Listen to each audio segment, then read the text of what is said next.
आप देख रहे हैं चैनल आवाज की दुनिया और अब रुक करते हैं चित्तौड़गढ़ की ओर। हेमंत विश्वा शर्मा जी आज धर्म नगरी भगवान लक्ष्मीनाथ की नगरी बस्सी में पधारे हैं। मैं एक बार जोरदार तालियों से आग्रह करूंगा कि आप पधारें, इनका स्वागत करें। माननीय मुख्यमंत्री जी से आग्रह है कि इस बस्सी मंडल की, इस बस्सी गांव के कोने कोने से आए हुए लोग हमने आए और हमको संबोधित करें।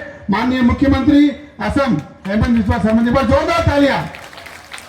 जय जय श्री राम। पहले हम बड़ी माला से उनको स्वागत कर रहे हैं, एक बार जोरदार तालियां। जय जय श्री राम, जय जय श्री राम, वंदे मातरम, जय श्री राम, वंदे मातरम, जय श्री राम, भारत माता की। आप सभी बैठे अपने स्थान पर, खड़े नहीं रहे, आप सभी बैठ जाएं प्लीज। ये बीच में जो पीछे एक कुर्सी पे दो हो जाओ, थोड़ा एडजस्ट कर लो।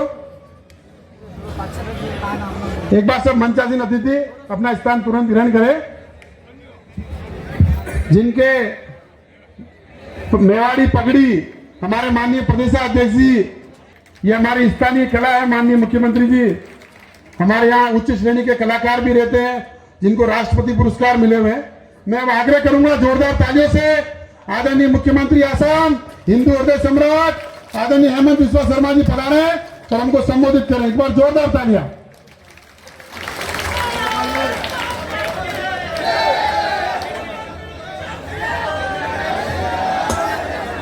आप लोग कैसा है? एकदम सब ठीक ठाक?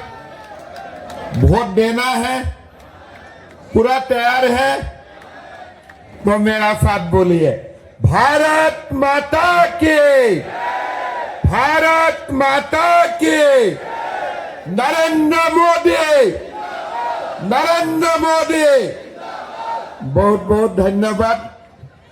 सभा में विराजमान हमारे राजस्थान बीजेपी की सम्मानीय अध्यक्ष, आप लोगों का से बोलता हूं, थोड़ा दिल से बोलने का कोशिश करता हूं, तो इसीलिए समझ जाते हैं लोग। लेकिन इस बार मैंने राजस्थान में जब आया, कम से कम उसको 8 बार आना पड़ा।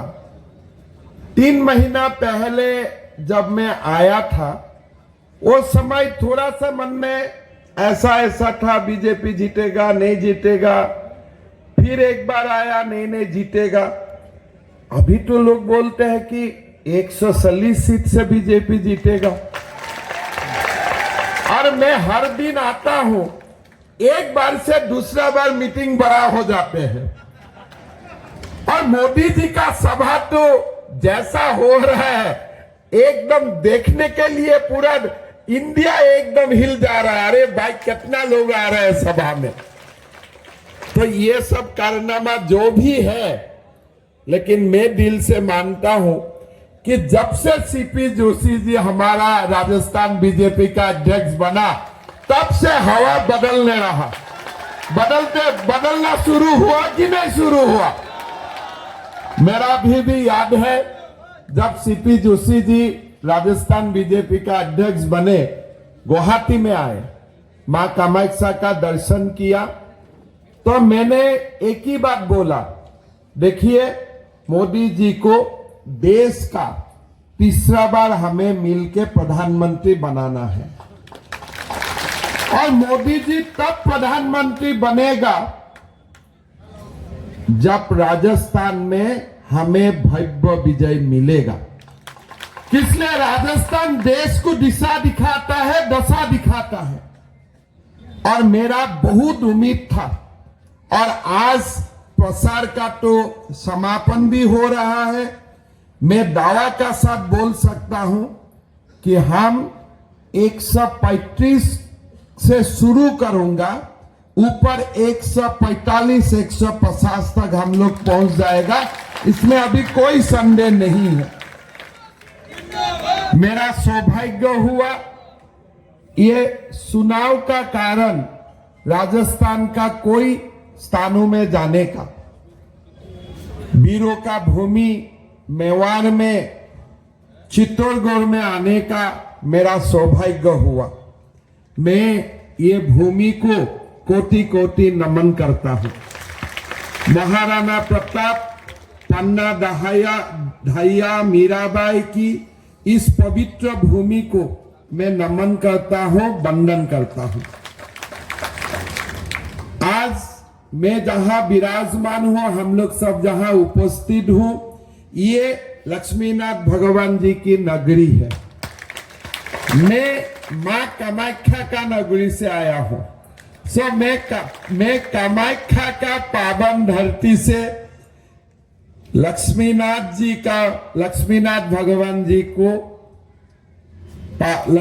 भगवान जी का पावन धरती में आके पूरा चित्तौड़गढ़ का बेटा बेटियों को मैं नमन करता हूं, वंदन करता हूं, अभिनंदन करता हूं। लक्ष्मीनाथ भगवान की जय।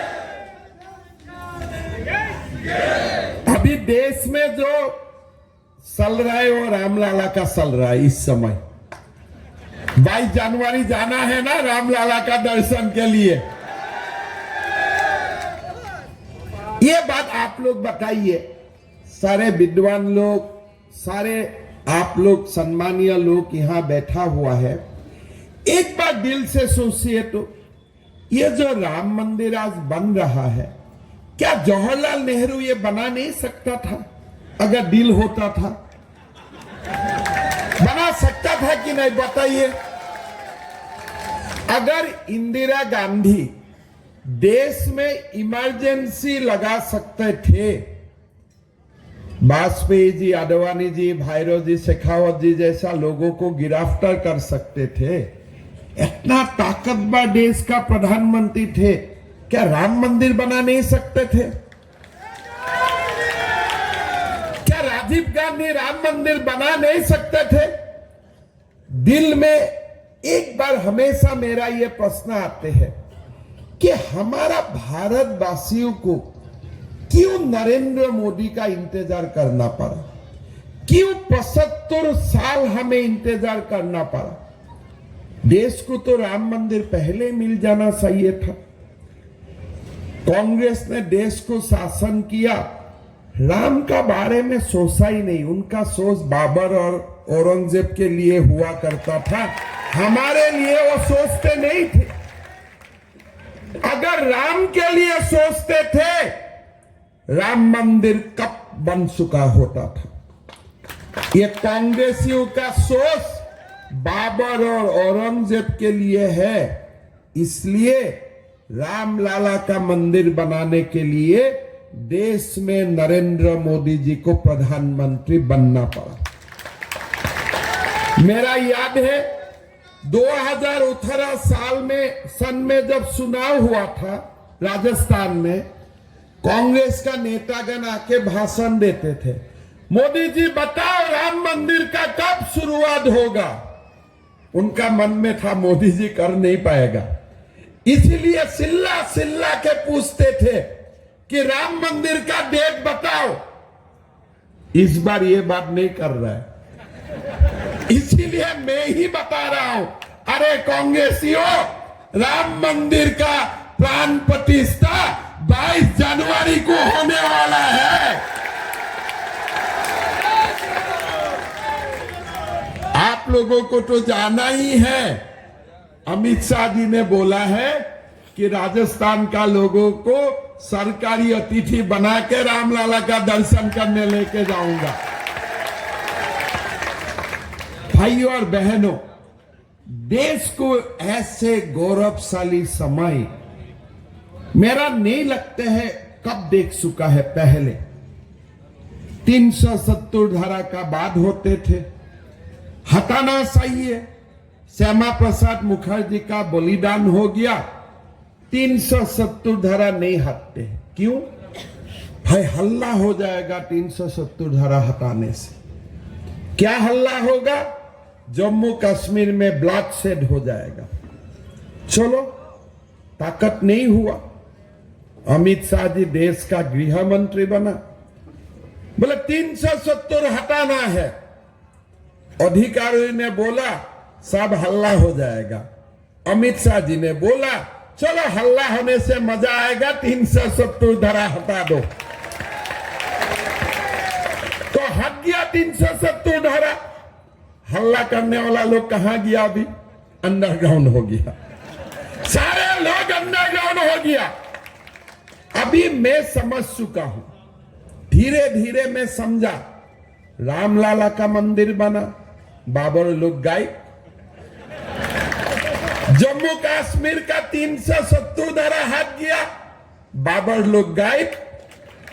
मतलब जब जब सनातन जागते हैं ना, तब तक ये बाबर और औरंगजेब देश छोड़ के भाग जाते हैं।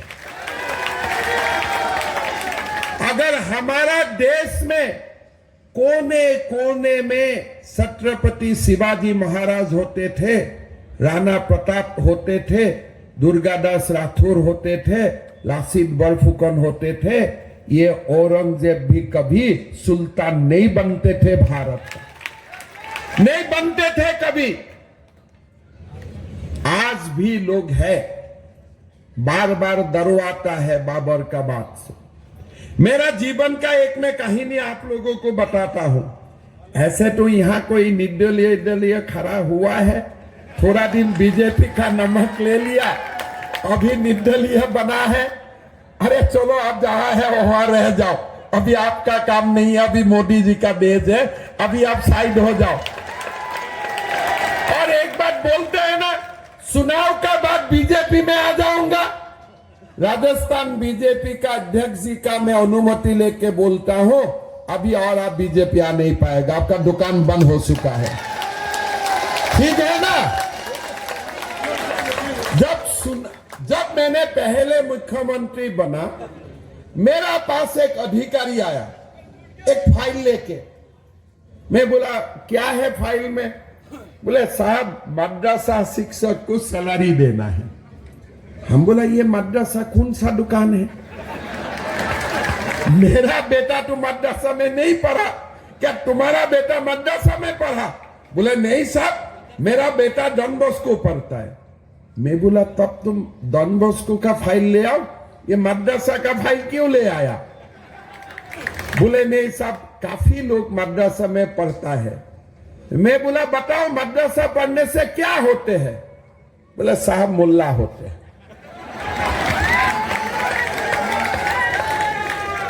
और बोले डॉन बॉस्को में पढ़ने से क्या होता है? डॉक्टर होता है।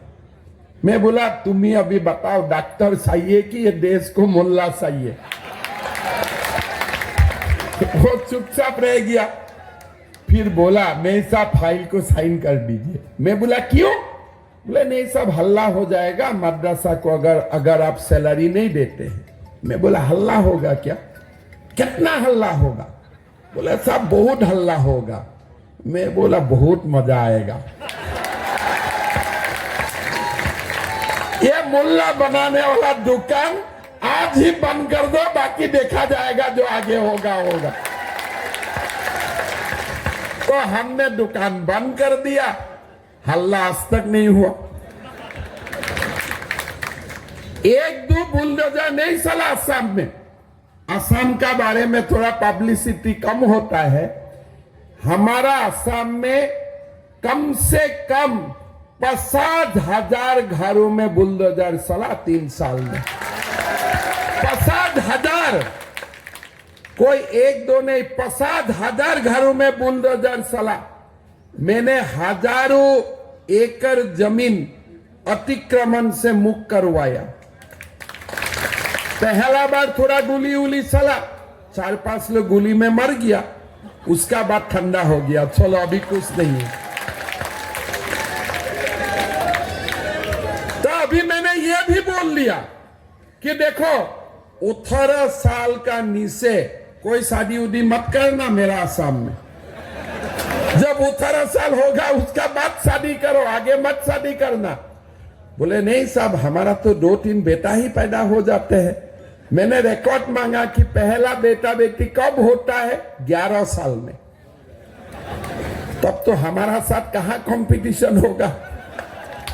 हम बोला देखो ये कंपटीशन हमें मंजूर नहीं है, ये दुकान भी बंद कर दो। वो भी बंद हो गया। ये क्यों हो रहा है? इसलिए लोगों का मालूम है कि अभी सनातन देश में जाग उठा है। अभी अशोक गहलोत जी मेरा बारे में बोल रहा है कि असम का मुख्यमंत्री ज्यादा बोलते हैं। मैं बोला मैं जितना कर रहा हूं इतना बोलने से तो आप नर्वस हो जाएगा, इसीलिए मैं कम बोल रहा हूं। अभी गहलोत जी का देश में हमें क्या सुना? सर्तन जुदा। आपने बताओ, सर्तन जुदा शब्द कभी हमारा देश में ऐसा शब्द का व्यवहार होता था क्या? ये सर्तन जुदा, ये तो भाषा हमारा नहीं है। ये भाषा कहां चलता है? बांग्ला, अफगानिस्तान, पाकिस्तान में। जब कन्हैयालाल जी का हत्याकांड हुआ, मैंने देखा फेसबुक में भी लाइव हो गया।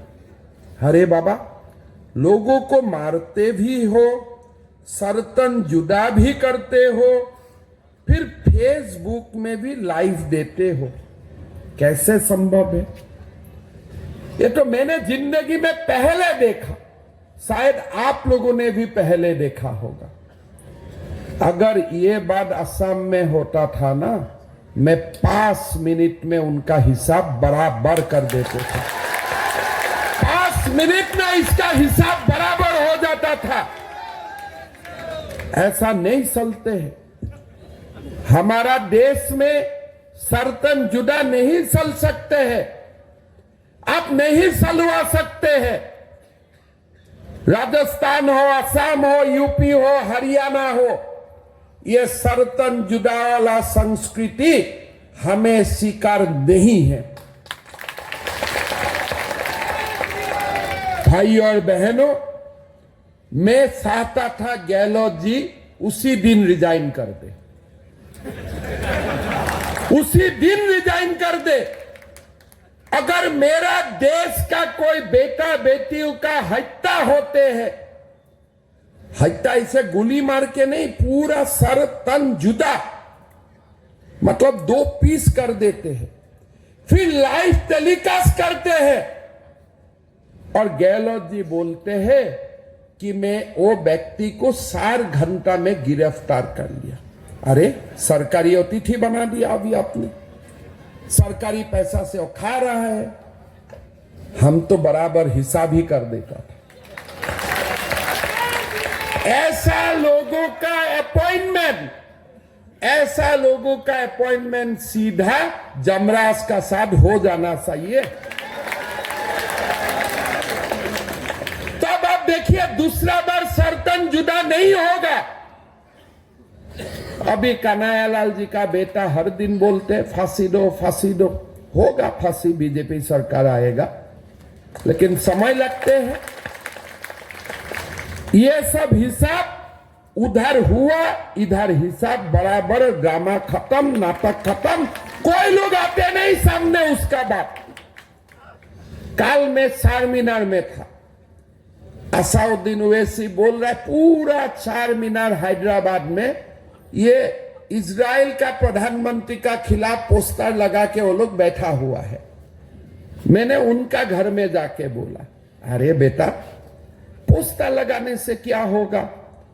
तुम्हारा अगर हमास इतना प्यारा है, मैं टिकट करवा देता हूं, जाओ इजराइल का खिलाफ लड़ो, जाओ लड़ो उधर। दम नहीं है, दम नहीं है। एक खाली कांग्रेस विटामिन देता है, इसलिए वो लोग जिंदा है। अगर ये देश में कांग्रेस नहीं होते थे ना, ये देश में बाबर औरंगजेब लोग कब तक खाली हो जाते थे। आज आप देखिए सारा देश में हमारा चिंता है कि मदरसा को बंद करना चाहिए। हमें कोई मुसलमान से कोई प्रॉब्लम नहीं है, डॉक्टर इंजीनियर बनो, मुल्ला मत बनो। और गहलोत जी क्या कर रहा है? 7,000 मदरसा बनाने के लिए सरकारी जमीन दे चुका है। आप लोग सोचिए राजस्थान का भविष्य का बारे में। 7,000 मदरसा में अगर 50 मुल्ला हर साल होगा तो 7,000 मदरसा से 35,000 मुल्ला हर साल जन्म लेगा। कहां जाएगा? राजस्थान को तो खत्म कर ही देगा और देश का कोने कोने में मुल्ला भेजने का एक फैक्ट्री भी बन जाएगा। और अशोक गहलोत जी बोलते हैं बीजेपी हिंदू का राजनीति करते हो। अरे भाई, अगर आप लोग मुसलमान का राजनीति करते हो उसमें कोई आपको नहीं पूछेगा। आप तेलंगाना में जाके बोल रहे मैं 12% मुसलमान को जॉब में रिजर्वेशन दूंगा, कर्नाटक में 8% जॉब में आप रिजर्वेशन दे रहे हैं, तब हिंदू को भी दो। वो तो आप नहीं देते हैं, लेकिन आप मुसलमानों को देते हो। तो आपको तुष्टीकरण का राजनीति करने का आपका लाइसेंस है, लेकिन मेरा पास हिंदू के लिए बोलने के लिए लाइसेंस नहीं है। यह कैसा राजनीति है भैया? ये तो बराबर होना पड़ेगा। आप जब तक देश में तुष्टीकरण का राजनीति करते रहेगा तब तक मैं सनातन का बात बोलते रहूंगा, करते रहूंगा। अब क्या करना है कर लो मुझे, अब क्या करना है कर लो मुझे। कुछ नहीं कर सकते हो। ये देश में सनातन था और जब तक सानर शुरू रहेगा ये देश में सनातन रहेगा। आप सुन लो कांग्रेसी, एक ही नारा, एक ही नाम। राहुल जी आके बोलते हैं मैंने गारंटी दिया हूं, गारंटी के लिए मुझको वोट देगा। किसी का लोन माफ हुआ? किसी का लोन माफी हुआ? किसी को बेरोजगारी का भत्ता मिला? और फिर बोलता है मैं गारंटी दे रहा हूं। कितना बार पेपर लीक हुआ? 19 बार पेपर लीक हुआ। फिर राहुल गांधी राजस्थान का धरती में आके बोल रहा है मैं साफ गारंटी दे रहा हूं। भैया, आपका गारंटी कौन लेगा? आपका गारंटी कौन लेगा? आपका मां लेगा आपका गारंटी? वो मां भी हाथ उठा दिया कि इसका गारंटी मैं नहीं ले सकता हूं। कितना उम्र हुआ राहुल जी का? 54 साल। मेरा कितना उम्र हुआ? 54 साल। ज्यादा ही हुआ क्या? 54। ठीक है, तो 54 मेरा भी हुआ, 54 उनका भी हुआ। मेरा तो बेटा को भी शादी देने का समय हो गया, बहू लेने का घर में समय हो गया। और कांग्रेसी बोलते हैं कि हमारा युवा नेता राहुल गांधी आ रहा है। अरे भाई, कब तक तुम युवा नेता रहेगा बताओ तो? साल सबका नौकरी खा जाएगा, पूरा युवाओं का नौकरी खा जाएगा और जिंदगी भर युवा नेता ही बनते रहना चाहते हैं। और बोलते हैं मोदी जी पनौती है। आप देखो, वर्ल्ड कप का मैच था, मैंने सुबह सुबह मैं भी देख रहा था। बेटा बोला था पापा देखना है, मैं बोला चलो एक दिन रेस्ट लेता हूं, दिखाने के लिए लेके जाता हूं। सुबह सुबह मैं प्रियंका गांधी का एक वीडियो सुना कि जब 1983 में वर्ल्ड कप जीते थे भारत, हमारा घर में हम टीम को चाय के लिए बुलाया था। और आज इंदिरा जी का जन्मदिन है, आज भारत जीतेगा। सुबह तो बोल रहा था इंदिरा जी का जन्मदिन है इसलिए भारत जीतेगा, हर जाने का साथ साथ इंदिरा जी का जन्मदिन का स्टोरी गायब हो गया। तो अभी तो देश पूछेगा बीसीसीआई को, भाई इंदिरा जी का जन्मदिन में आपने क्यों फाइनल खिलवाया? होना तो नहीं चाहिए था। जो गांधी ने देश में इमरजेंसी थोपा, उनका जन्मदिन में अगर कोई फाइनल होगा उसमें ही तो ज्यादा पनौती लगेगा ना, वही वहां में तो पनौती होगा ना। अनाप शनाप आके बोल रहे हैं नरेंद्र मोदी जी का बारे में। सुबह सुबह अशोक गहलोत जी आके बोला कि मोदी गुजराती है, राजस्थान में उनका क्या काम है। अरे भाई, राहुल जी तो भारत जोड़ो यात्रा किया था, आपने तो सुबह सुबह भारत तोड़ो वाला बात बोल दिया। राजस्थान का लोग पूरा देश में जाते हैं और देश का निर्माण में योगदान करते हैं, व्यवसाय भी करता है, साथ साथ में वो समाज का निर्माण का काम भी करते हैं। हमारा असम का मैक्सिमम कॉलेज राजस्थानी लोगों ने दिया, जमीन का ऊपर ही बना हुआ है। राजस्थान देश गढ़ते हैं, देश को जोड़ते हैं। कौन सा देश का प्रदेश है, कौन सा गांव है जहां राजस्थानी लोगों को दिखाई नहीं देता? आप बोलिए। अगर वो राजस्थान में शुरू हो जाता है, तुम गुजराती हो, तुम असमिया हो, तुम राजस्थानी हो, ये राजस्थानी परंपरा का अनुकूल वो बात नहीं है। गहलोत जी, चुनाव आएगा जाएगा, कोई मुख्यमंत्री बनेगा नहीं बनेगा, लेकिन इसके लिए हमें असमिया, गुजराती, राजस्थानी राजनीति करने का जरूरत नहीं होते है। भारत को मत तोड़ो। और मैं तो एक बात अच्छा से जानता हूं, गुजरात का लोगों का दिल में जितना नरेंद्र मोदी होते हैं ना, उससे ज्यादा राजस्थानी लोगों का दिल में नरेंद्र मोदी होते हैं कि नहीं होते हैं?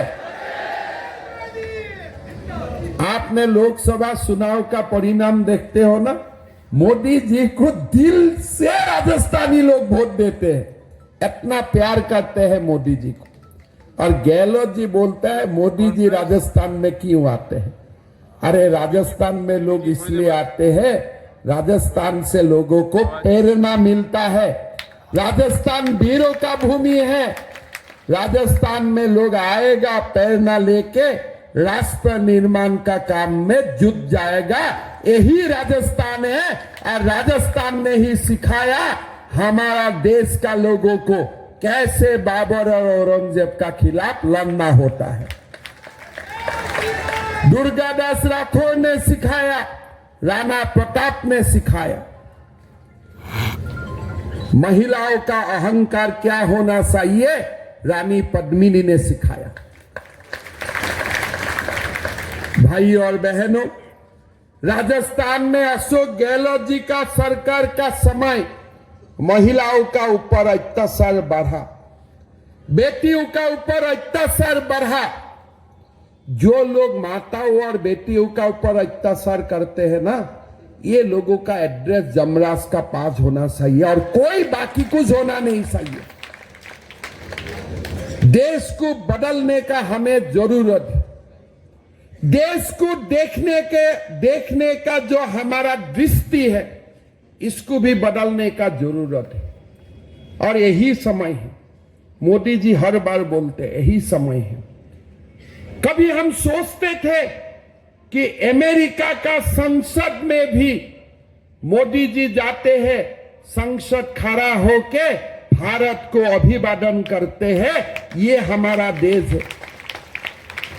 ब्रिटिश हमको गुलाम बनाया 200 साल। मोदी जी का नेतृत्व में अभी हम ब्रिटेन का इकोनॉमी को भी पीछे कर दिया, भारत आगे चल पड़ा। 2029 में हम जापान को पीछे करूंगा, और मेरा विश्वास है 10 साल ये देश का प्रधानमंत्री नरेंद्र मोदी जी बनते रहे ना, हम अमेरिका और चाइना को भी पीछे कर दूंगा, इसमें कोई डाउट नहीं है। भाई और बहनों, हमें इस बार चुनाव में बीजेपी को भारी बहुमत से जिताना है। 300 से मोदी जी प्रधानमंत्री नहीं, इस बार 400 सीट पार करके मोदी जी को देश का प्रधानमंत्री बनना है। राजस्थान का भव्य विजय उनका रास्ता साफ करेगा। वो विजय के लिए हमें आगे लेके जाएगा। अभी मुझको बोला गया है कोई निर्दलीय कैंडिडेट है, 100 किलोमीटर का सारा बकरी मार दिया। भाई अपना मत खाओ, लोगों का बीमार हो जाएगा। अपना मत खिलाओ, लोगों का बीमार हो जाएगा। बीजेपी में रहते रहते अब कांग्रेस संस्कृति कैसे सीख लिया। अभी मुझको बिना बोला गया है, दिन में तो अब राम राम ही करते हो, रात में आप भी बाबर औरंगजेब का पास चला जाते हो। ऐसा मत करना। हमें बीजेपी को जिताना है, भाजपा का सरकार बनाना है, नरेंद्र मोदी जी को देश का प्रधानमंत्री बनाना है। हमारा सरकार बनेगा, 2 लाख युवाओं को नौकरी मिलेगा, एक भी क्वेश्चन पेपर लीक नहीं होगा। भाई और बहनों, असम कितना बड़ा प्रदेश है। राजस्थान असम से 4 गुना बड़ा होता है।